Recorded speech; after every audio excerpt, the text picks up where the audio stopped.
Hello, everybody. Thank you for joining us on Unlimited Voices.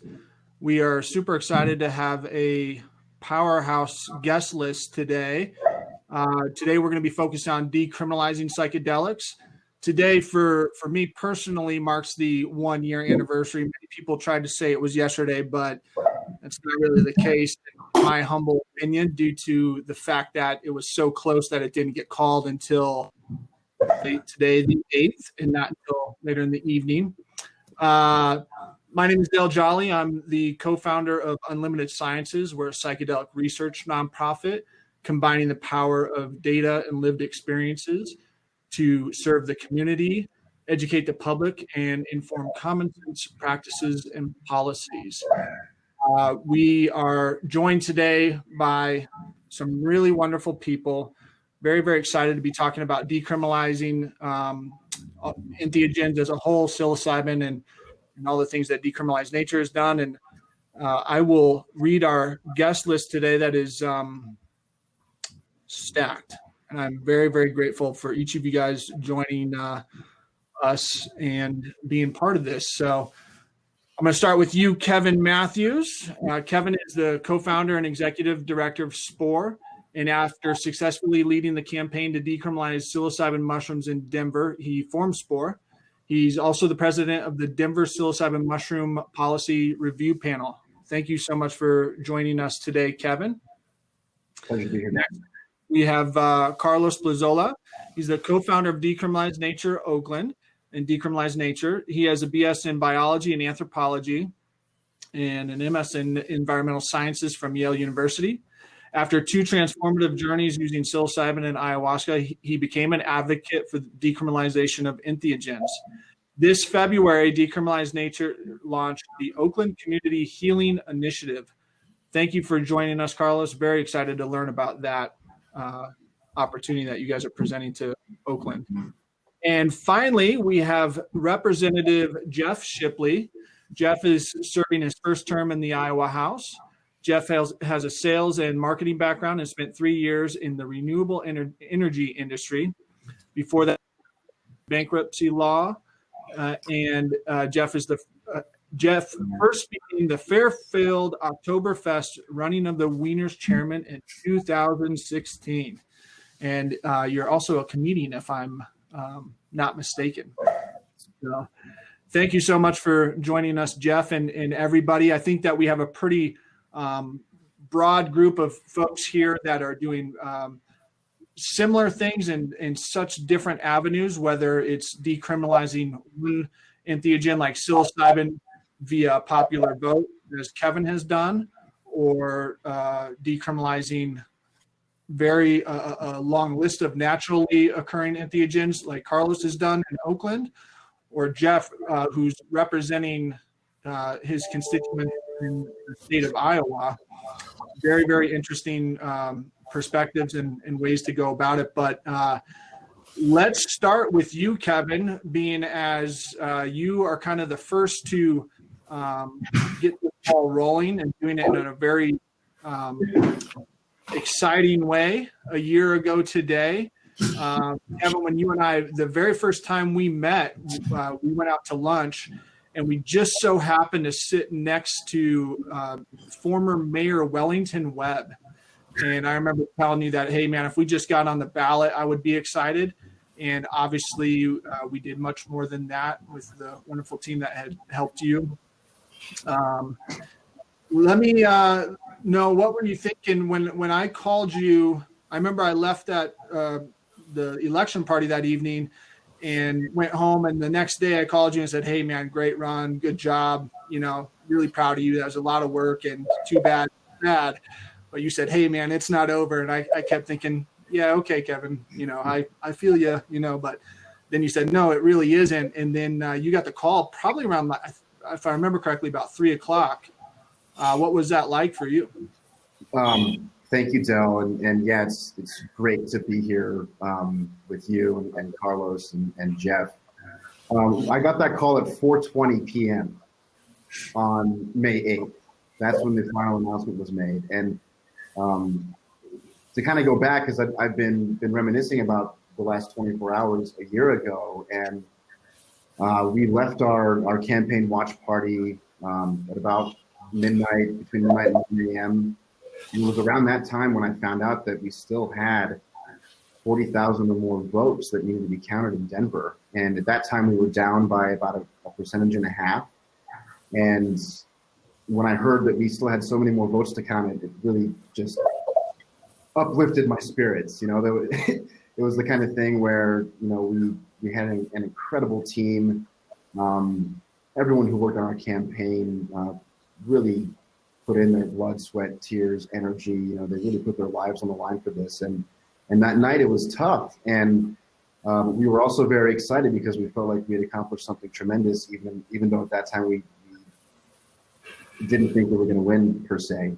And then, you know, I kind of woke up a year ago this morning and rolled over and looked at my wife and said, "Hey, Deb, we're going to win today. We still have votes to count." And I just remember at the time I was on the phone with our then field coordinator, Travis Tyler Fluck, and he was busy in the background all day running the numbers. And he said, "You know, Kev, if these numbers hold, then it looks like we have a really good chance at winning." And then right when he said that, I got a call from a journalist friend of mine who works for the Westwood here in Denver. And he said, I was like, "Trav, I got to go." I took this call and Connor was like, "Kev, you won. And I hung up the phone, refreshed the screen on the Denver elections campaign website. And sure enough, we were ahead by, that's like a half a percentage point. And in that moment, it was just about a year and a half of work that culminated in this incredible experience. And I mean, I shot through the moon. I mean, I was cloud nine for hours. I think I was screaming and crying and fell to my knees at the same time. And dogs were barking and neighbors were like, "What's that guy yelling about?" And, for about a solid week, it was just phone. I couldn't tell if it was my body or my phone vibrating, because that thing was off the hook for about a week. So it was pretty tremendous. I think you're muted, Dale. Dale, you're muted. Oh, you're muted, brother. Oh, I apologize. That's just absolutely wild. And then Carlos, you guys stepped in with Decrim Nature, just and up the game. And you guys took a very different route by working with the city council and working directly with 6 council members, if I'm not mistaken, who you had a previous relationship with to some degree, and you kind of knew that this would happen if you guys did it correctly. Can you tell us a little bit about that process? Because Kevin going with the popular vote is a completely different approach than the way that Decriminalized Nature is doing it. Tell us a little bit about the difference between the two and how you guys were successful and why you think that maybe that might be the better route to go. Yeah, I'll start though by saying that, if you can hear me okay, Dale? Yeah. Yep. I'll start by saying that what Denver did, what Kevin did, and what all the folks in Denver did really opened up the possibilities of what was possible for us, right? And so before I get into the differences, I just want to share something really critical for everybody who's listening here, is that in all of this, what we're doing is expanding the world of opportunities for us. And so when Kevin and Denver did what they did, it said to us, "Hey, then what's next after that?" And so that's really what in Decrim Nature, I think we're focusing on is how can we not tweak the margins of a system maybe that isn't serving everybody, but reinvent things and show by example what can be done. So riffing off of Denver and with deep gratitude to our leaders in Denver, we said, okay, that's awesome. What can we do that advances now the democratic process? Because one of the biggest tools of, let's say, conservative right wing is to marginalize us from our democratic process, right? To instill distrust in our democratic process with us so that we stop engaging. And so we said, you know what, let's build a participatory framework where we as activists, as people who reside in Oakland, who care about these issues, actually engage our council and work with them to pass something where we're going through this really prolonged education process. And so for us, one of the reasons why it's important to not give up on engaging with our leaders is because they're our leaders. And we don't want to turn them over to lobbyists because we become cynical. We want to say, work with us, team up with us. And we did. And it took a lot of work, a lot of education. But in the end, the unanimous vote really was a function of a lot of hard work on a lot of great leadership here in Oakland, that Larry Norris, Bob Stanley, Nicole Greenhart, Gary Kono, who really stepped into this and said, how do we expand the awareness of our council? And we did it. The great results from that is that when they decided to pass a regulatory framework, which we can talk about later, they came to us and said, hey, we've built trust with you. Where do you think we should go from here in terms of regulations? And we said we'd like to continue with kind of a community-driven bottom-up. And they said, okay, go with it and bring it to council. So they sort of handed us the baton, where typically, having been in government, that would be done by lobbyists or by folks, and typically it's for profit, or that would be done by government officials for purposes of taxation in terms of regulatory framework. So now we get to choose how we do it. Again, opening up the world of possibilities, which really started in Denver. And then we're just picking that up and running with it. Yeah, it's incredible. Thank you, Carlos, for your efforts there and the unique ways that you're thinking about going about these things. Jeff, you are a very unique person in a position that is unlike most people in this space, and being one of the first, if not the first, political figure to openly come out and support Decriminalize Denver. When that happened, I remember reading that. I was thinking, man, that guy is on point and way ahead of his time. How was that received, especially in Iowa? And tell us about that. Iowa tends to be a little bit more of a conservative state, and you're a conservative yourself, which quite honestly, I was very happy to find the others, because I am a conservative as well, and I think you and I are the only ones in this whole space that are. So, libertarian leaning. Well, thank you. Yeah, that's a great question, and I mean, so much to dig into. Well, one, just thanks for having us, and it is an honor to share this digital stage with so many accomplished advocates, Carlos and Kevin. So much admiration for what you guys have accomplished, and I think it really proves that the system works, that citizens can get involved, and I think in each of your cases, less than 10 of a core group of people can really leverage themselves and dominate or influence the politics of a given town or city to have a successful outcome. So I think that's the big thing, is that the system works, just not necessarily in the way that people necessarily imagine it. It does take a lot of work and effort. In my case, you're absolutely right. Iowa is very conservative. I do label myself as a Christian conservative. Sometimes tongue-in-cheek, but depending on the issue, very sincere as well. And I guess, I mean, the time is ready. This is something, when I was campaigning, going door to door, we would always talk about healthcare, and I'm somewhat of the persuasion that the existing corporate medical establishment isn't serving people. And so I would kind of test the waters and just throw things out there like, hey, have you heard about this exciting stuff happen with some of these other substances? And again, in Iowa, we don't even have a functional medical marijuana program. So for people like in Denver who have the privilege to go out and buy a joint or whatever whenever they want, even our sick and dying Iowans don't even have that liberty yet. So in my mind, I was really wanting to leapfrog the discussion, and really you mentioned the word libertarian, but how could I advance freedom in the most meaningful way?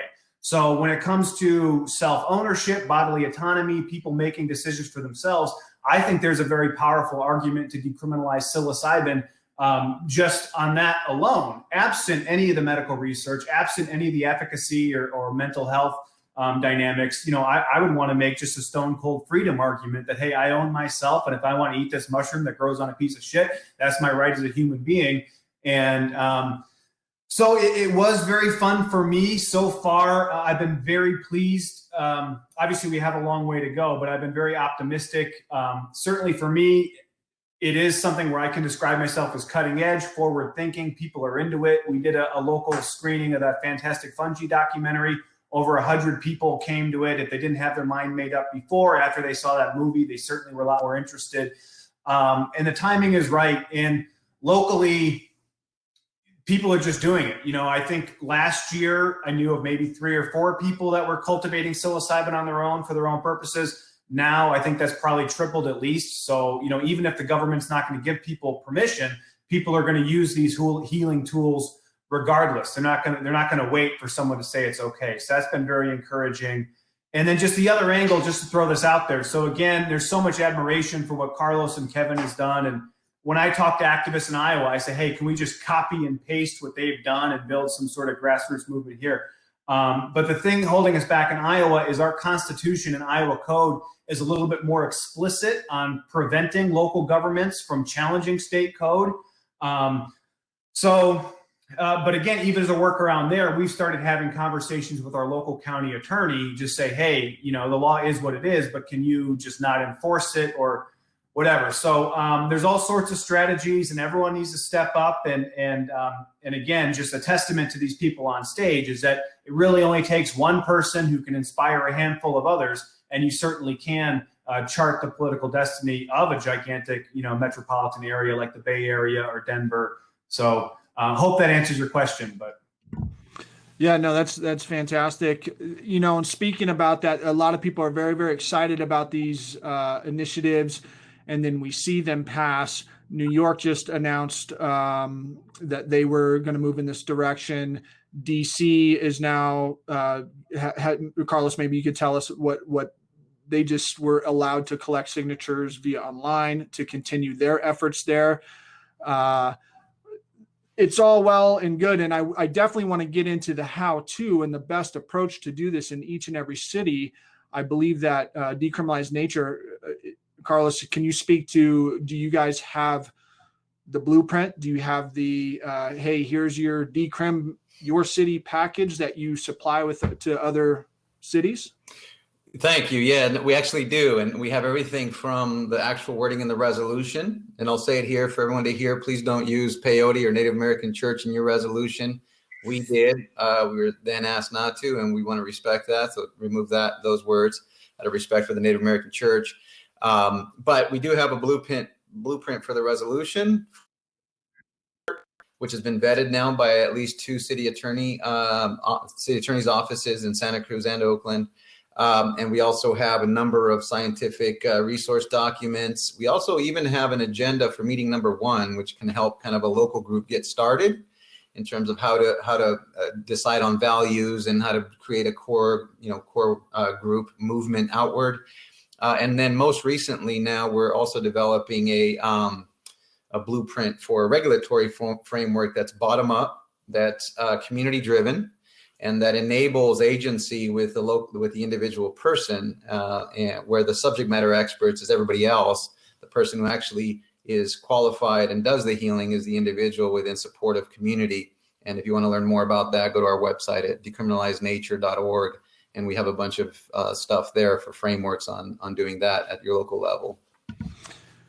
That's cool. That's definitely the community approach. You guys are hitting it hard there. Our conversation last week when we first were discussing this topic, what you guys are doing with making sure that the community is empowered to lead this as opposed to anybody else. And Oakland serves as the protection shield against the federal government to make sure that the community could do what they voted on and passed is really forward thinking. So I do think when I look at this movement, I felt as though if Decrim Nature has the best national presence to move forward, and if we could be a more unified force and honoring the way it's done in other cities as opposed to cannabis, which is so unique, where, like Jeff said, they don't even have. Jeff, where are you guys at with the cannabis in Iowa? Is there, how's CBD received or any of this stuff? Well, so CBD was controversial for some reason. That market's taking off, but we had to clarify in code this year that it was legal. It was actually an enforcement nightmare where on some areas of the state, we had state agents harassing shop owners. But in my area, we have 4 retailers selling CBD and they had no problem with it. So it was, a very kind of archaic thing where we were again, kind of navigating what does state versus federal law say. And again, all these distinctions between hemp and cannabis are kind of silly anyway. So we have a lot of THC phobic people. The way the Iowa program stands for cannabis is there is a narrow set of applicable conditions. We just recently added chronic pain, and then there is a THC cap. So I think you're limited to around 4.5 grams of THC over 90 days if you're a qualified patient. So what we're hearing now is that the system's basically unworkable, and that the medical dispensaries that did invest to open up are likely going to close. Because one, again, it's a narrow framework, but then even what I've been hearing is that physicians aren't even willing to prescribe this in some instances because of, I guess, certain institutional pressures or whatever. So, but then again, Illinois just legalized right across the river there. And so it is very interesting, but that was a fun thing I was trying to make jokes about is smokable hemp flower, which I think I remember Kevin and I were talking about this last year in Denver, but you know, it's a non-THC product. And then the issue was that was technically legal, but it's indistinguishable from, say, a cannabis bud. And then the police would have no enforcement mechanism to do like a roadside test for THC. So we just actually outlawed smokable hemp flower in kind of this CBD arrangement. So anyway, it's all over the map. And I guess just on this, if this sounds like total nonsensical, anti-common sense, I mean, this is just how politics is, where you have these grown children with power being able to exercise and write the law. And so you have people that have basically no experience with marijuana or cannabis, very little experience with CBD, even sometimes very little respect for these substances. Somehow they're writing the laws to govern, you know, 3.5 million people. And that has to change. And that has to change by people getting involved. That was another thing. Maybe this is an appropriate time, but for our lack of success on marijuana, I think the activists are just as much to blame as the politicians. We've had these personalities that are just, you know, all they do is squabble and fight amongst each other, and they can't get anything done. One of these guys who calls himself an activist is a total kind of pothead type. He just got called out for threatening a legislator's family, you know, so it's like all these little stupid things that people do that totally undercut their credibility or make it impossible to work with. So yeah, we have a long way to go on cannabis. Who knows? Maybe we'll get decriminalized mushrooms before that even. But it's interesting when you look at all the different scope of activists and advocates and the differences in people who are effective and can kind of move the needle and get things done versus people who drive people away that and can't even, you know, do anything to save their life. It really is kind of sad, but something I've certainly observed. The city officials, it's very unique. Kevin, maybe you could speak to part of the language that you included in 301 was to work with the city officials with a review panel. Tell us about the mushroom review panel. What's it like working with the city? Are they receptive? Do they seem interested, or this is just obligation? How are you feeling from the city of Denver officials here? Yeah, thank you, Dale. And so the psilocybin mushroom policy review panel is the first municipal body that has a specific mandate to collect data on psilocybin and really measure the effect of decriminalizing in a metropolitan area in Denver. And the first kind of major task that we had with that panel was to set up a specific set of reporting standards for law enforcement when it comes to any arrests or prosecutions related to psilocybin.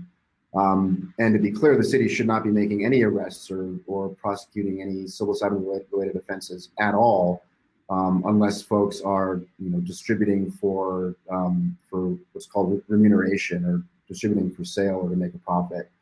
And right now, you know, I've been really honored and surprised by how open-minded the city has been. You know, and I think the big difference, one of the big differences between the work that we did in Denver and what Carlos and Decriminalized Nature did in Oakland is that in Oakland, Carlos already developed these relationships with his elected officials in the city.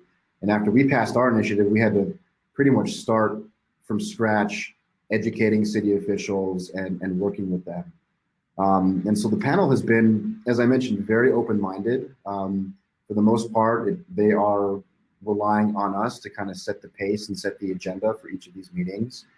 For example, we just had our third meeting 2 days ago on Wednesday, where we discussed additional psychedelic risk reduction or harm reduction training for law enforcement, for our first responders, for EMS, for fire. And then we also talked about what other ways can we start collecting data in the city and county of Denver, whether we're looking at research or whether we're looking at observational studies like the good work you're doing, Del, with Unlimited Sciences, and really all of that. How can we utilize the next 9 months to submit a very comprehensive and detailed report to our city council next year that will demonstrate that psilocybin is not only safe, it's not only potentially effective at treating things like depression and anxiety, but also getting a big scope of what use looks like in the city and county of Denver. And I think the most tremendous thing that's actually come out of our work, at least initially with the panel, was that our Department of Safety head here in Denver, when we met last summer, he said that he wasn't concerned about mushrooms at all, unless the data started to change, whether there were more arrests or more crime related to mushrooms. What he did say where his primary concern was considering the mental and behavioral health issues that we're facing as a city, and in particular that 50% of Denver inmates have either mental or behavioral health issues, and they're in jail related to some kind of drug offenses. They're not getting the treatment they need. And so one of the exciting things about what we're doing here in Denver is now we have this opportunity to have a really direct and formal conversation with our lawmakers here to create alternatives to criminalizing folks for drug possession, right? And so it just so happens that psilocybin has been shown to potentially treat things like addiction and depression, et cetera. And so the city's very curious, and they've been nothing but cooperative. And I think that overall, it's really kind of a dream to be able to sit on a panel with our DA and our city attorney and members of the sheriff's department and the Denver police, along with other advocates and professionals, to have a rational, a very rational conversation about psilocybin and about psychedelics. Jeff, behind closed doors, what do your peers say? Do they think that you're, just crazy talk, or are they saying, "Hey, I've heard this from Johns Hopkins. I'm really interested"? What's it look like? Well, I guess there's one thing I should point out about me is I've taken controversial positions on a whole host of different issues, and so on the whole my whole legislative resume, psilocybin's kind of down on the list on some of these other issues. But so I was definitely, when I came to the legislature and started talking about these things seriously, I was going to take major action like writing legislation or forcing votes. No one in Iowa had really experienced that before. Certainly being a Republican and wanting to kind of point out how our medical cannabis program is a complete failure. There was that initial kind of friction or tension. But since then, there's like a couple like initial jokes, and sometimes people will still make a joke, "Oh, he must be tripping or something." But, and who knows, maybe it's true. But overall, a couple real positive things have happened. Like for instance, each legislator has like their kind of speciality or whatever. And so the one legislator who really works close with the Nursing Association, with healthcare, she came up to me and said she was at a forum in her hometown, and someone asked her about treating mushrooms for depression.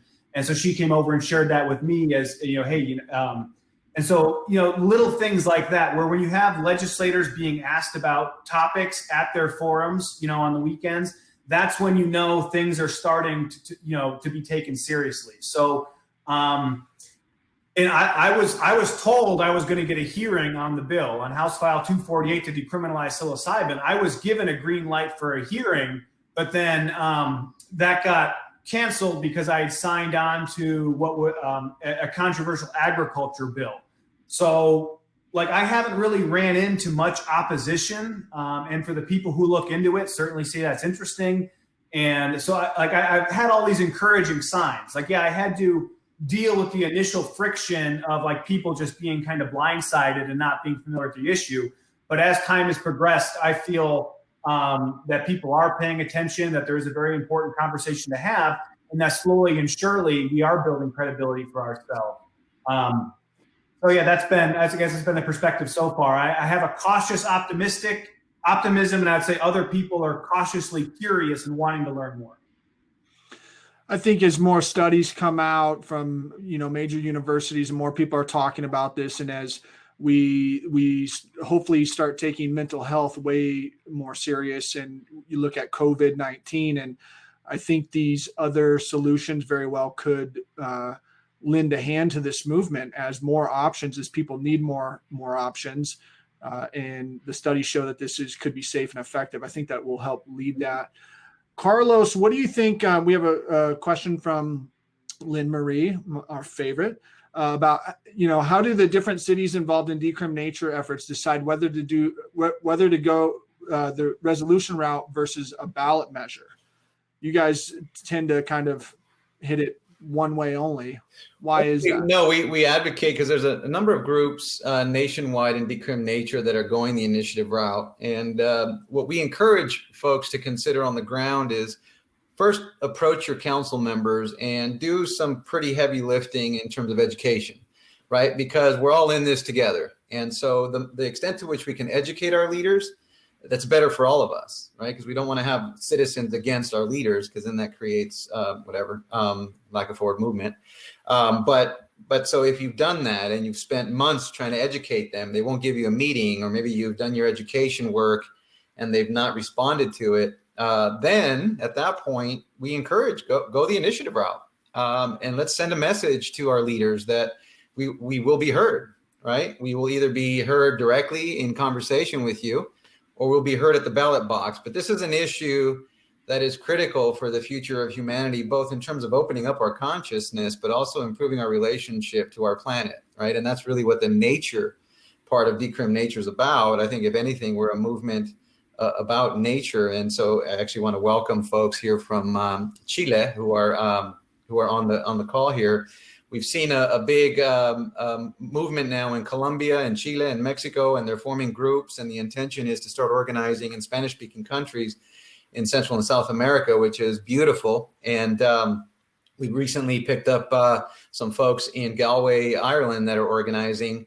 And so in all these cases, the extent to which we can educate our leaders about this topic, great. If not, then we go the initiative route, and we let the people speak for themselves. And then we have folks like Jeff, who are leaders that are already informed, who can do a lot of the heavy lifting inside of their legislative quarters. And in Iowa, we have some community support in case you want us to connect you with them from the Decrimination side. So thank you for your leadership, by the way, Jeff. It's awesome. Jeff, I think you're on mute. Yeah, and just thank you, because again, we definitely need to be connected in Iowa, because that's what it takes to change policy for the whole entire state. You need at least some semblance of the state mobilized or engaged. And I've been trying to meet people and trying to get that. And that's what I did. I say, hey, visit Decriminalize Nature, just copy and paste it, put Iowa in there somehow. People have a successful formula, just pick it up and run with it. But if you don't, if you're not educating your leaders, if you're not engaged with your leaders, they're going to be responding to someone else. And if you never go out of your way to ask your leaders to do something, to, don't be surprised when they don't, because you never told them to. So that's their excuse. Just want to point out that to what Carlos is saying, this is obviously Oakland and Denver and Iowa. We have people attending this call right now from Canada, from various countries in South America, Europe, Jamaica, Romania.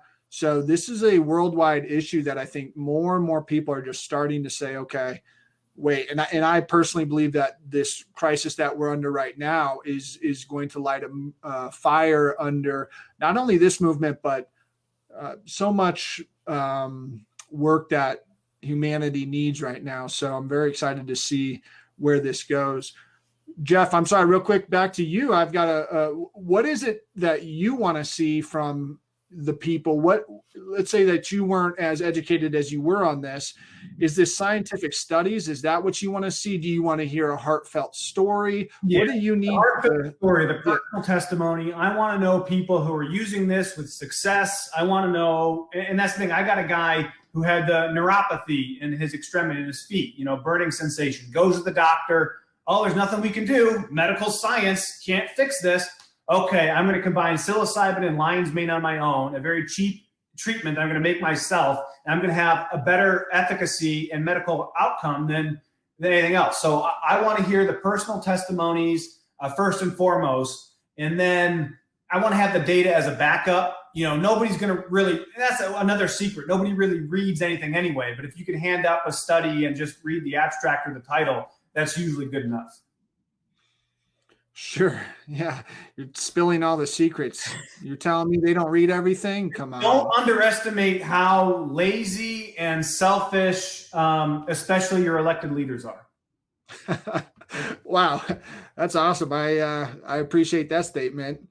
Kevin, tell us about some of your efforts to continue this movement, this initiative pass.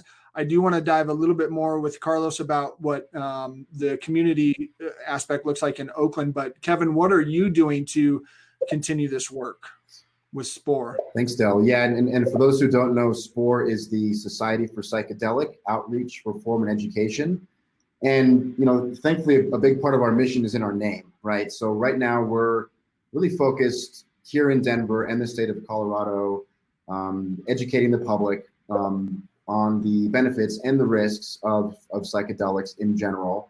We're also community organizing. We call it mycelial organizing. And, we're working to get into our communities, to learn what members of our community, Denver residents, to learn what they want, to hear from them, to hear their concerns and their questions, and to really listen to more of what, how this movement can show up for members of our community. And then create programming and services around really what's needed in that respect. And then also, leadership development is a really important part to play in this space. Oakland is different from Denver. Denver is different from Fairfield and Iowa. Colorado is different from California. We're all these different states and jurisdictions where folks are looking at, taking on the challenge and the opportunity to decriminalize these substances. Leadership plays a very big role in that, and specifically looking at how do we work together as a community where we can all be on the same page to some degree and just share resources and share information. And so we're working here in Denver right now to really answer the question, what happens after decriminalization? And a lot of that work is with our elected officials through the Denver Psilocybin Mushroom Policy Review Panel, the DPNPRP, and also, working with our communities and starting to just really engage people more in this conversation so folks can get more involved. I think from our experience and what I'm seeing is that people are very curious, they're very interested, they want to learn more. And a lot of the work that we're doing is dispelling some of the myths about psilocybin and psychedelics, and really just sharing, very accurate information. And I think this would be an appropriate thing to share with everyone who's watching now is that with SPORE, we recently completed a statewide poll, so a statewide scientific poll here in Colorado, and we discovered that at least half the state of Colorado supports both decriminalizing psilocybin for personal use and cultivation, just like the Denver Initiative, but also creating some kind of a medical access model. And we don't know what that looks like right now, whether it's more top-down regulated, kind of similar to what's going on in Oregon right now, or whether it'll have less restrictions on access. The thing that's really important to us as an organization, is making sure that equity plays such a big part to play in this conversation, that people have access, that there's a very low barrier to entry.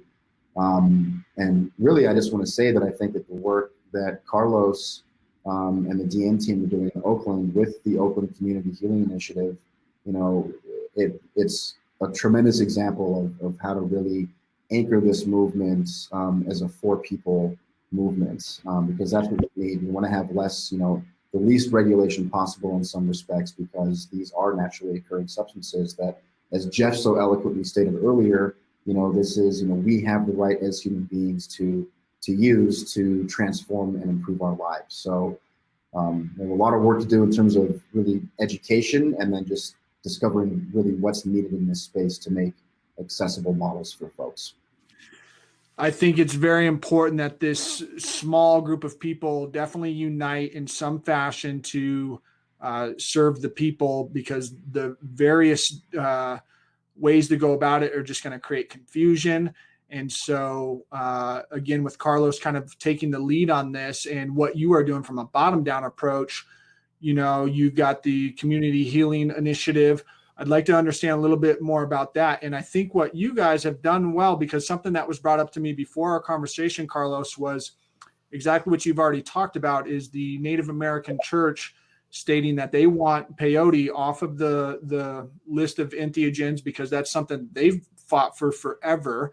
And initiating something like this could deplete those resources. Seems like you guys have listened to that. And that's something that I always try to state, that I try to do, is have very strong convictions loosely held. That's a quote from a Tim Ferriss book. I think it'd serve us all to have strong convictions until we get new, better information to go about it in certain ways. But tell us about the Community Healing Initiative and how that looks for Oakland, and how you're initiating that in other cities as well. Yeah, thank you. And I'll share screen in a second here. But before I do that, because I have a nice diagram that kind of shows in one shot what it basically is. But before that, just sort of taking from the big picture down to the micro level. Big picture is, how do we create, enable communities to be their own ecosystem, so to speak, in terms of how they want to heal? That's the big question, because one size doesn't fit all. So passing something statewide in a small state like Iowa allows for community emergence. Passing something statewide in California, where we have so many different regions, it's a lot, right? So the local level enables us to really think about how communities might find their own expression about plant healing work. And then what we saw from cannabis here in Oakland, at least, is when we opened it up for profit and for taxation, it really pushed out a lot of our former participants in the cannabis industry, many of whom went to jail and prison for growing or selling cannabis, and many of whom are still in jail.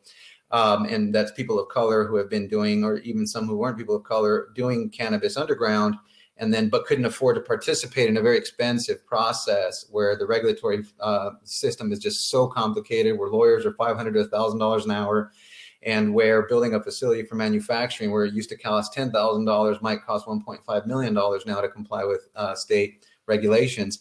So recognizing that once you start adding the profit and taxation motive into your regulatory framework, you complicate it, because then everybody starts saying, how do I get mine? How do we control risk? We said, let's look at this as really a bottom-up approach, community-driven, because that's consistent with kind of the ecosystem approach. And if you think of a monoculture of trees, they need a lot of regulation, because they don't have the natural systems built in that enable good stability, whereas a natural ecosystem that evolves from the topography of the landscape does have all those built in. So we went to our community, and here, well, first of all, let me just say the council came to us and said, hey, we trust you, so come up with a framework. So what we did is we went into community, and we found folks in community that were doing really great healing work, specifically with the most vulnerable populations. And the basic gist there is, we've decriminalized nature here in Oakland, which means that anybody can have their own relationship with plants, with fungi, grow, gather, gift model. And that's a key point, because when you start creating initiatives that are exclusive in nature, that is, it only happens in this place by these people, and you have to go here to do the specific type of healing, you're creating an interest group. And what we know about our capitalist model here and our political systems is that then that emerges into lobbying and advocacy for your way to create scarcity. And we saw it here in Oakland. So it's important that we decriminalized first, so that's an even playing field for everybody. Now that we've done that, how do we create a framework where people can opt in to do group ceremony or to do healing with the most vulnerable? And this might be formerly incarcerated. This might be the unhoused. This might be people emerging from families of violence or communities of violence, sexually exploited folks.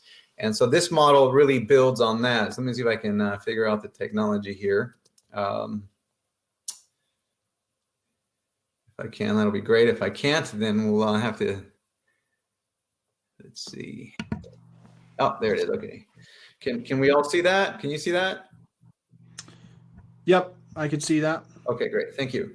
So this is our local model. I'll start actually first with the simpler one, which is here in the middle. There is this is the community group. So local churches, community health clinics, social justice organizations, they would opt into a city framework, city regulatory framework, where the city's role really is to protect their own regulatory framework legally.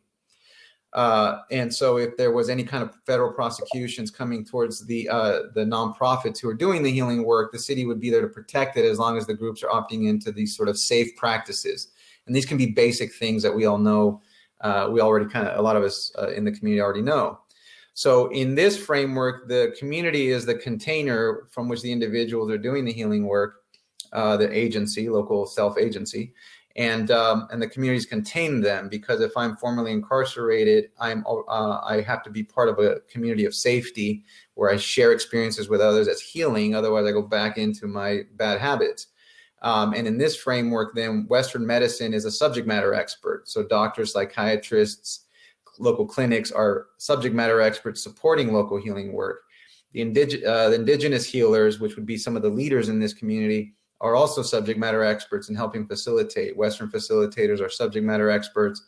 And then our urban inner city healing modalities are also there to provide subject matter expertise.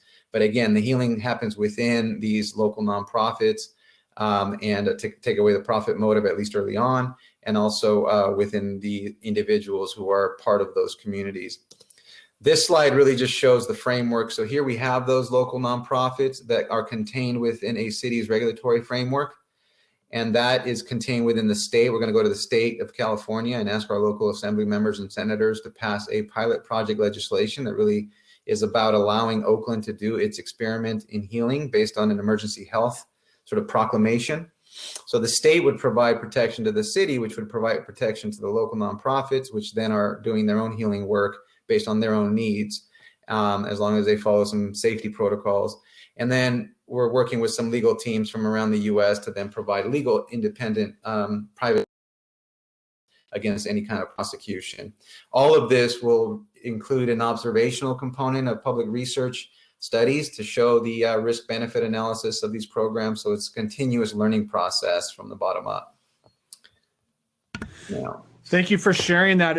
Are those slides available by chance? Is there a way that people, is this something you provide when people reach out from their city, or? Yeah, that's all now posted on our, oh, sorry, I didn't make slides full screen, my bad. But all those are available on our website. So decriminalizenature.org. If you go there, you can download those.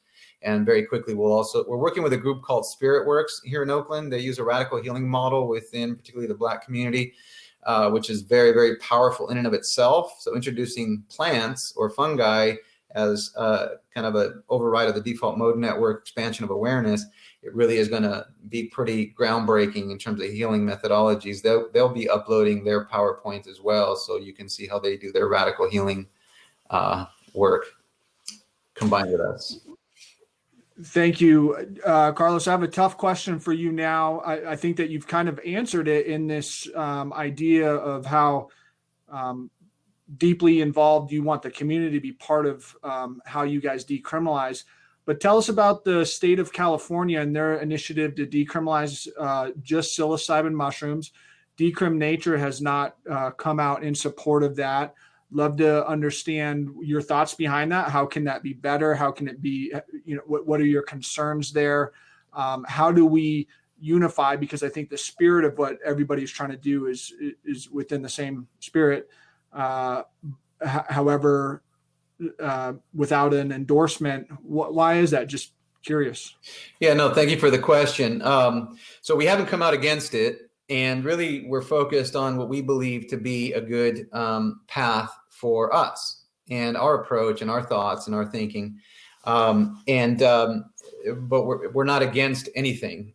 Really, we just want our this bottom-up model and empowerment to proliferate and to build a relationship with local leadership. So the ethos of decriminalized nature, we want it to grow. One of the big important components for us is that local bottom-up process. And so that's not to say that we wouldn't like to see Decrim California pass, but for us, we really want to show what can happen when you work at your local community, because we think long-term, that's where the stability of direct interrelationship with nature and plant healing can happen, is at that very local level. So building the local infrastructure is critical. The leadership in Denver, as you see now, because they did a local initiative, now they're shifting it over to the regulatory framework. It's the same leaders that pass the initiative that are not taking the responsibility to pass the regulatory framework.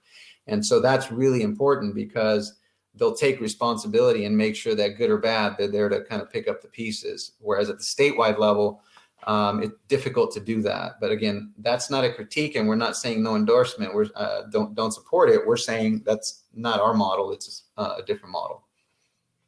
Fair enough. Thank you for that in-depth response. That's it's important to know, because there are, again, so many different things popping off, like the state of Oregon, which is underway trying to collect signatures for the next 2 months. I think they have until July to collect another 10,000 or so signatures.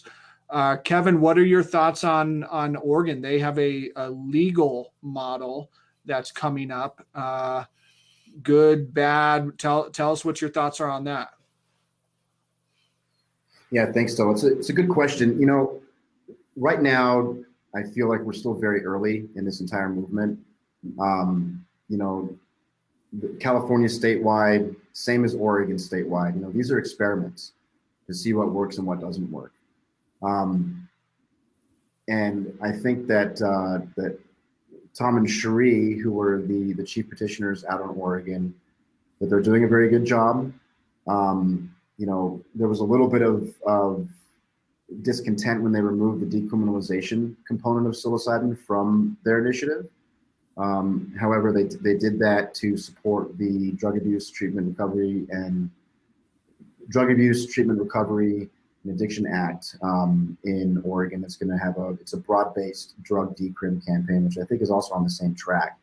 So, you know, we're going to see a lot of different legislative regulated models pop up over the course of the next few years. And you know, Oregon is an example of what a regulated medical model could look like. The thing there, really, from our perspective here in Denver and with SPORE, is just to make sure that those models are accessible to folks. That the cost of entry to get treatment is very, very, very low.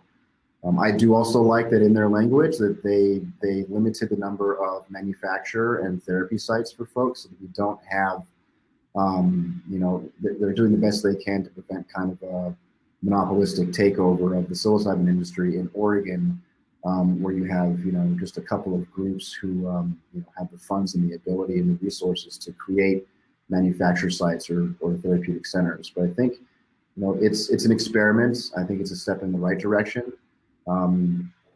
Personally, I hope it succeeds, because then, there's going to be a model where folks, if they don't want to cultivate their own mushrooms, or they don't, want to purchase them from a provider, that they can go and see, an above board therapist, doctor, service provider to get the treatment they need.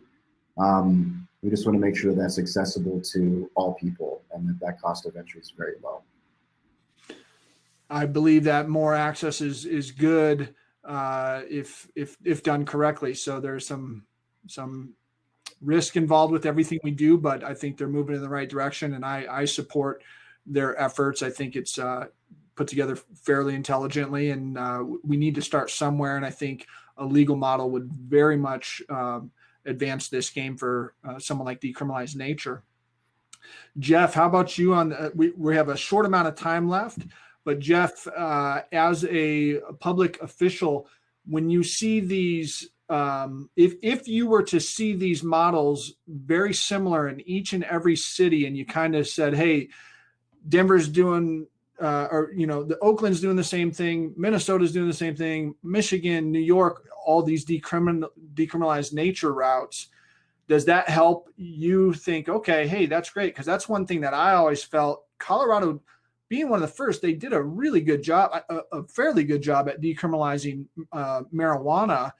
And then other states would come on board and just do insane additions or subtractions that just did not work. And it's kind of interesting, as a public official, what would help sell you and your peers on how to do it right? Yeah, that's a great question. Obviously, I guess political science is very imprecise, and just due to the nature of complex human relationships, sometimes you get very awkward or skewed results, especially when you mix in money, you mix in human egos. Who knows what can come out? And yeah, I guess just as human beings, I mean, everyone kind of has the tendency, you know, they don't want to be the one that's first, or they don't want to, you know, there is this, I guess, the hesitation to lead, basically. So you need courage, you need people willing to experiment. And yeah, I think just the conversation just needs to keep growing. I think as more people in towns step up, I mean, it's going to add continued credibility. Certainly as Denver and Oakland and these other cities persist into the future, avoiding whatever disaster or anything, or just, I mean, yeah, I think just as more time kind of helps these things mature, I think it's like, you know, it's just bound to happen because the population is starting to think this way. I mean, alternative treatments are just blowing up left, right, and center no matter what. So there's just, I mean, in general, America is not a healthy nation. I mean, we have chronic illness, mental health problems, you know, all over the place. So there really is this kind of desperation that's piquing people really looking into alternative treatments and something that works, something that will cure their symptoms rather than just treating them and forcing them dependent on a medication for decades at a time. So I think the time is right. I think everyone just needs to pick up and advocate whatever they're comfortable with. And no matter what it looks like, I think just making sure we're having these conversations, whether it's as simple as, hey, you know, a microdose helps me think and articulate ideas, or a macrodose helps cure my depression, you know, anything to just keep the conversation going in the collective consciousness in the public sphere, I think is going to lead to good results. So that's the best answer I can give you. That's a good answer. Guys, we're running up on time, so I wanted to thank each of you for participating. I want to remind the crowd that we have special Unlimited Voices coming up on May 12th. We're airing on Boulder Startup Week, which is a tech entrepreneur platform that's been going on for years here in Colorado. And we have a special guest host, JP O'Brien, who is a professional advisor to Unlimited Sciences. And our guests are Christian Engemeyer of A Thai Life, J.R. Ron of MindMed, and Seth Levine of Foundry Group and Pledge 1%, all very much entrepreneurs in this space, or in the respects of business. We try to have a very diverse, unlimited amount of voices that we could get in here. So the business aspects of what we're going to be seeing from the psychedelic space will be on that episode. So if you could join us for that, that would be wonderful. But Kevin, Carlos, Jeff, thank you guys so much for your time. We greatly appreciate the insight and everything that you guys are doing. Really, really cool. So thank you, and we'll 12th. Thanks, Del. Bye, everyone. Thank you.